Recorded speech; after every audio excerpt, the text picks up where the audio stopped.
Some people don't just walk with us, they anchor us.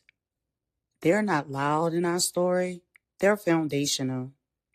They are the ones who remember who we were before the heartbreak, before the performance, before the exhaustion. They don't need constant proximity to matter. They're woven in. Before we begin, I want to share this gently. The stories and reflections you'll hear in this series are part of a larger body of work I'm still shaping. What I'm sharing here is meant to be experienced, not reproduced. Thank you for holding it with care. Eternity wasn't just a friend. She was continuity, memory, safety, the kind of safety that doesn't need explanation, the kind of presence that doesn't require you to edit yourself. Their bond had survived childhood loss, adulthood changes, and seasons of silence that could have fractured weaker ties. But sisterhood, real sisterhood, isn't built on convenience. It's built on staying. There's something sacred about women who knew you before you became strong, before you learned how to carry everything alone. Eternity has seen destiny cry before she learned how to swallow it. She has seen her dream before she learned how to shrink it. Some women hold the archive of your becoming. They remember your original voice.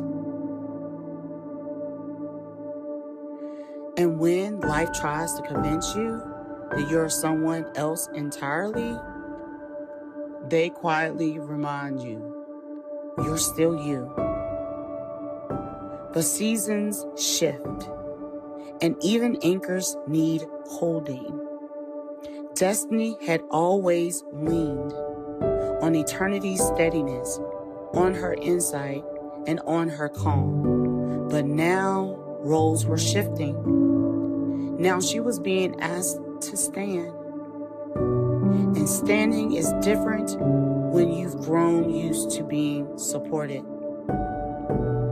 There's a quiet fear that comes when the person who steadied you needs steadiness back.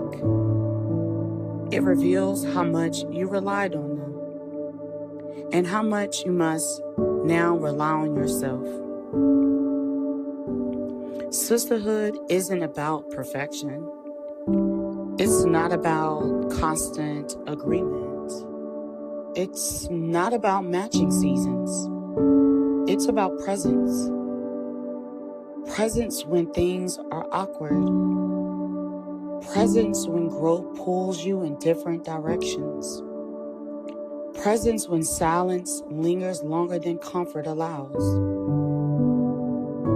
Some friendships dissolve when life changes. Others deepen, not because they stayed the same, but because they allowed each other to evolve. Eternity and destiny had not grown identical. They had grown honest.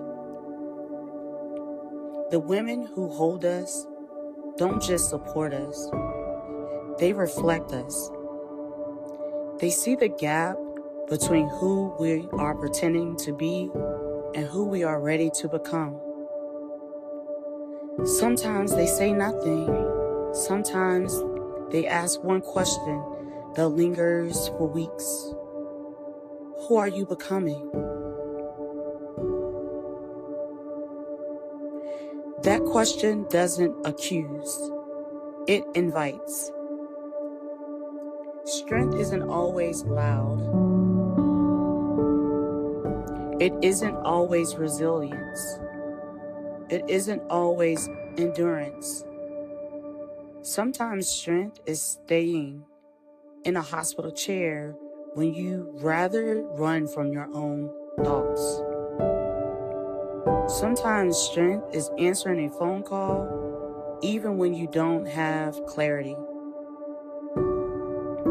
Sometimes strength is showing up for someone who once carried you and not needing applause for it.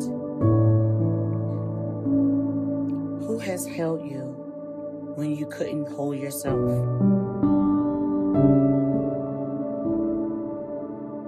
Who remembers a version of you that you almost forgot?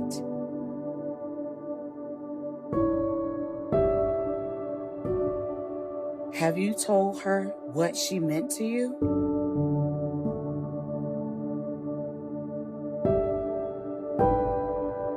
You don't need to fix anything tonight. Just notice.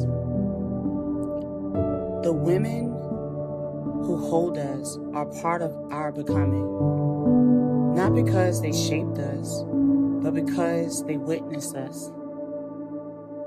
And being witnessed is one of the most healing things a woman can experience.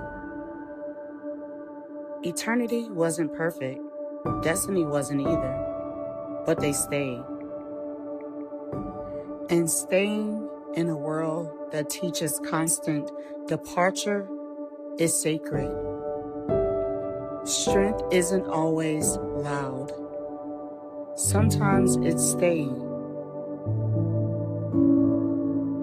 I'll see you in the next chapter.